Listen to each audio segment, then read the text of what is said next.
वाद हे राज्यात फक्त आणि फक्त छगन भुजबळमुळे झालेला आहे। सरकारनं त्याला पुढं घालून प्रत्येक वेळेस मराठ्यात आणि ओबीसी वाद लावण्याचं काम केलं, परंतु आता ओबीसींनाही लक्षात आलं आणि मराठ्यांच्या पण लक्षात आलं की हा माणूस फक्त पदासाठी येतोय, कारण आता जे मंत्रिपद घेतलं किंवा फक्त पदाचा भुकेलेला माणूस आहे, याला राजकारणाशिवाय सत्तेशिवाय हे दुसरं काही करत नाही। त्याला मंत्रिपद घेतलं, बाकीचे आता ओबीसी सगळे वाऱ्यावर सुटणार की त्याचेच लोक सुधारणार, ही त्याचा धंदा आहे। याच्यात विशेष काय झालं माहिती आहे का बरं का, त्यापेक्षा जास्त त्याला दोष देण्यापेक्षा माझं तर आज स्पष्टपणानं म्हणणं आहे, याला सगळ्यात मोठा खतपाणी घालणारा या राज्याचा शत्रू कोण असेल तर देवेंद्र फडणवीस। हे देवेंद्र फडणवीसने ही डाव टाकला आहे। असं कोणतं संकट कोसळलं होतं की त्याला मला मंत्री करावं लागलं? याचा अर्थ असा होतो की मराठा समाजाच्या प्रत्येक विषयात, तो शेतीचा विषय असू द्या, योजनेचा विषय असू द्या किंवा आरक्षणाचा विषय असू द्या, याला पुढं घालून छगन भुजबळला पुढं घालून विनाकारण वाद निर्माण करायचा, दंगली घडवायचे आणि दूषित वातावरण तयार करायचं भाषणाच्या त्याच्या माध्यमातून, ही फडणवीसांची चाल आहे। त्याला धरून एक आपण स्पष्ट सांगायचं जर ठरलं तर बघा, म्हणजे किती वेळ आली बेकार या फडणवीसनं शिंदे साहेबांवरती पण आणि अजितदादावरती पण। एकूण बघा, आत्ता अजितदादाला दाखवायला लागलं एक माजी मंत्री रुसला होता, माझं पद गेलेलं दिलं त्याला म्हणून, तर त्याला दाखवावं लागलं अजितदादाला निहून फडणवीसांना की बघ मी नाही दिलं। याचा अर्थ असाच होता, आम्हाला शंका आहे की अजितदादांनी हे पद दिलेलं नसावं, फडणवीसांनी दिले त्याला, म्हणून त्या माजी मंत्र्याला बीडच्या अजितदादांनी धरून नेलंय आणि वर्षा बंगल्यावर फडणवीसांसमोर कबूल करायला लावलंय वाटतं की हे कोणी दिलं।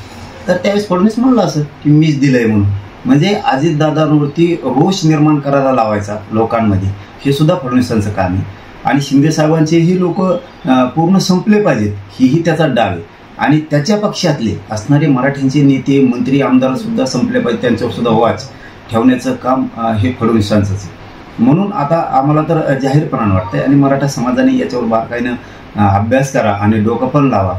आत्ताच का छगन भुजबळ आत्ताच का आणला, तर हे मराठ्यांच्या आरक्षणाला विरोध करायला, योजनाला विरोध करायला, मराठ्यांच्या कोणत्याही कामाला विरोध करण्यासाठी हे जाणून बुजून फडणवीसांनी आणलाय। कारण फडणवीसांनी एकही संधी मराठ्यांच्या विरोधातली सोडलेली नाही। आपल्या लेकीबाळीला सुद्धा यांनी गोळ्या घालायला लावल्या, महिलांना सुद्धा घालायला लावल्या, म्हणजे यांनी लेखबाळ सुद्धा आपली सोडलेली नाही।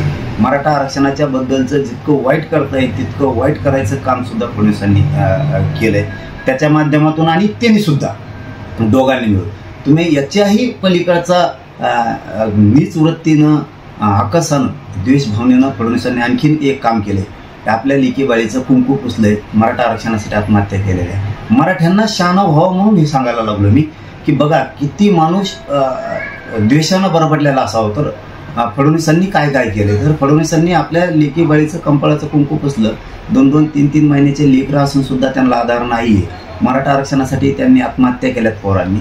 आता घरचं कुटुंब कसं सांभाळायचं, करता पुरुष घरातला गेला, तर सरकारनं 10 लाख रुपयांनी नोकरीची बोली केली होती, याच फडणवीसने ते सुद्धा रोखलंय। म्हणजे असे तुम्हाला शेकडो उदाहरणं मी या राज्यातल्या मराठा समाजाला सांगतोय।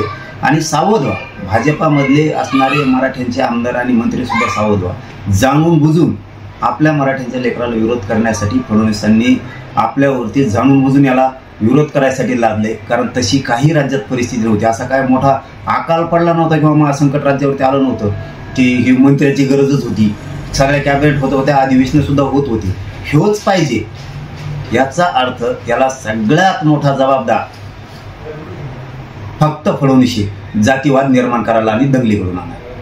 त्याला काय श्रेय घ्यायची सवय लागलेली पहिल्यापासून। ओबीसीचे दुसरे मोठे लीडर येतात, त्यांच्या त्या मागण्या होत्या, पण त्याला सवयची, म्हणून आता ओबीसीनं तरी सावध होणं गरजेचं आहे। याला आणलंय फक्त वाद निर्माण करायसाठी आणि त्याला प्रतिष्ठा कमवायची, मंत्री व्हायचे ओबीसीच्या जीवावरती।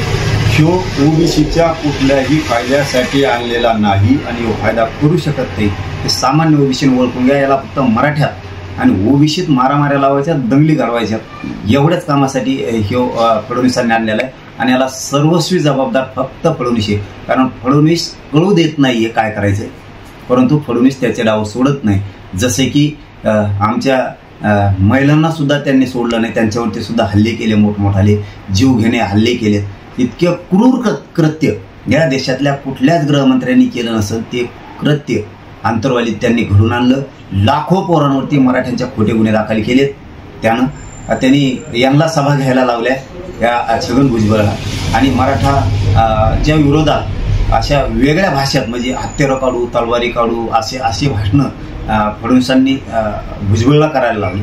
आणि ह्या ज्या रोष तयार केला मराठा आणि ओबीसी, तर हे छगन भुजबळ आणि देवेंद्र फडणवीसने या दोनच लोकांनी, याच्यात ना अजित दादांचा दोष आहे ना शिंदे साहेबांचा दोष आहे. त्याला हे उलट संपवायचे, कारण त्याचा आता भागलेला आहे, सत्तेत येऊन त्याचं भागलंय. आणि हे त्यांना कळतंय मी काय बोलतोय ते, अजितदादांनाही कळतंय, शिंदे साहेबाला पण कळतंय, आणि भाजपमधल्या मंत्र्यांना आमदारांना सुद्धा कळतंय की ह्यो आपले माणसं संपवायला लागलाय. तुम्हाला जरी आत्ता मान्य नसेल तर एक ना एक दिवस तुम्हाला माझा हे शब्द 100% मान्य होणार आहे. जनगणनेचं श्रेय हे दुसऱ्या ओबीसी नेत्यांकडे जातंय, परंतु ते ओढून घेणार. याचाच अर्थ असा आहे की गोरगरीब ओबीसीला सुद्धा तो संपवू शकतो, मराठ्यात ओबीसीत वाद लावू शकतो. ओबीसींनी आणि मराठ्यांनी पुढच्या काळात सावध राहावं याच्यापासून.